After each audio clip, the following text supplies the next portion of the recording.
Some people, when they lost some material, they're losing here again, they fight, they cry. They're not happy.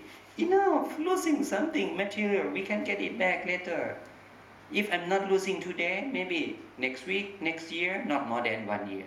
When it comes little bit early, why don't we accept the fact? Learn how to accept the fact.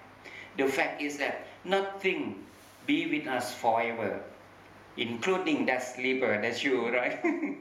Never. It would be gone one day. If it come little bit early, accept.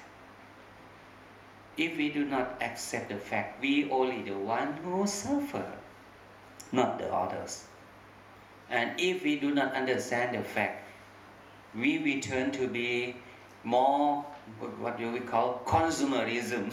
We have more than we need. Not 10 pairs of shoes, maybe 100 pairs of shoes, right? We have at home.